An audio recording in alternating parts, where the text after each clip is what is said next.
me down, pick me up, that's a start. Always poppin', Zan, yeah.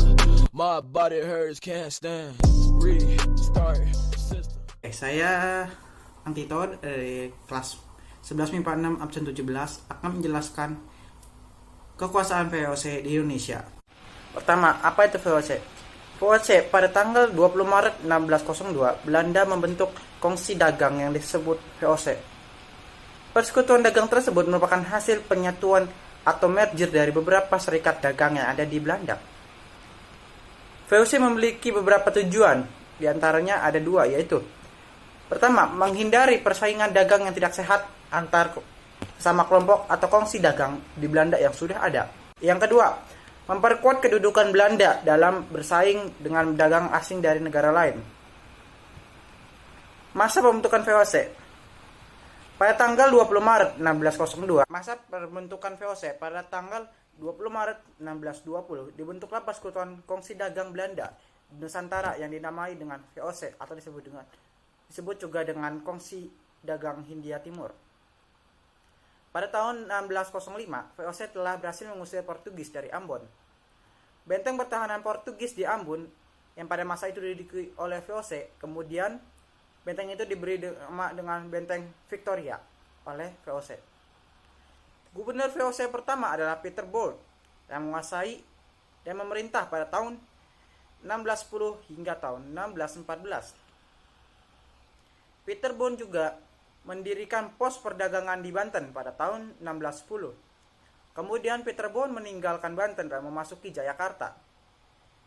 Peter Boone berhasil mengadakan perjanjian dengan penguasa Jayakarta pada tahun 1911. Kemudian melakukan pembelian sebidang tanah, dan tanah ini akan menjadi cikal bakal yang namanya Batavia atau kota Batavia. Perkembangan VOC.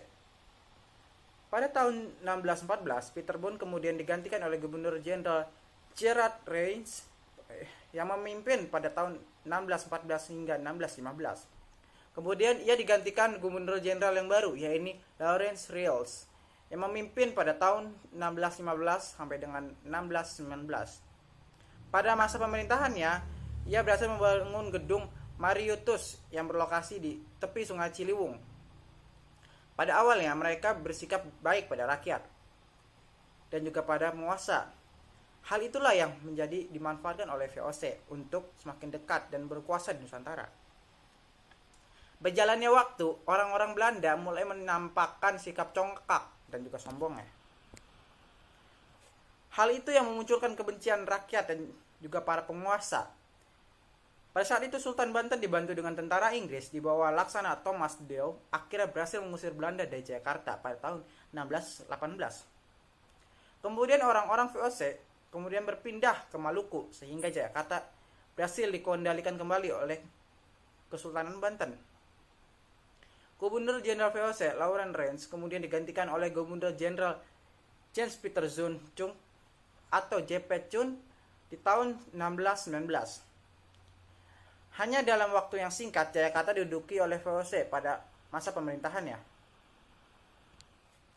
Kemudian kota Jakarta dibumi hanguskan oleh JP Chun tanggal 30 Mei 1916. Kota itu dinamai dengan Batavia.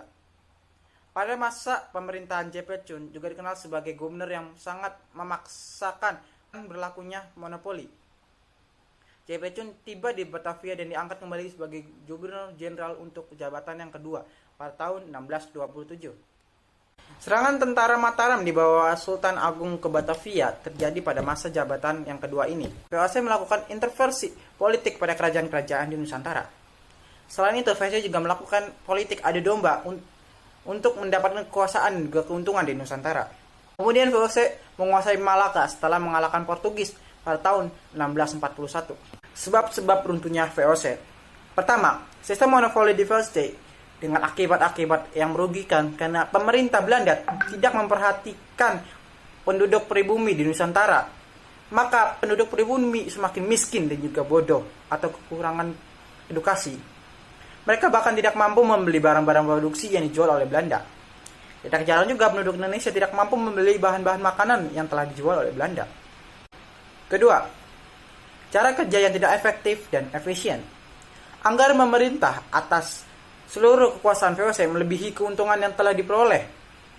Oleh sebab itu, banyak pegawai yang melakukan kecurangan untuk mendapatkan untungan untuk dirinya secara pribadi. Persaingan dagang.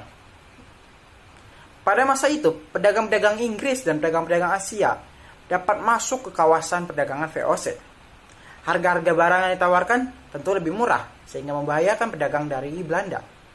Karena itu, Belanda berusaha keras agar Inggris tidak memiliki wilayah perdagangan di Indonesia. Akibatnya, baru pada tahun 1995, Inggris memperoleh kedudukan di Pulau Penang.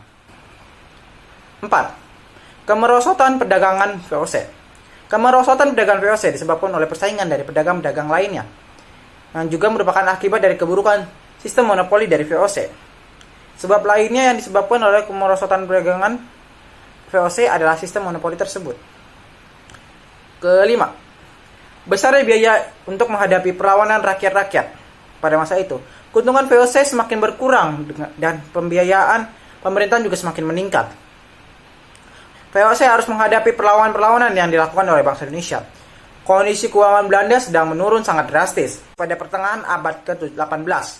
Bahkan perlawanan Bugis di Riau tahun 1783 sampai dengan 1784 hampir dapat mengusir negara Belanda dari Malaka.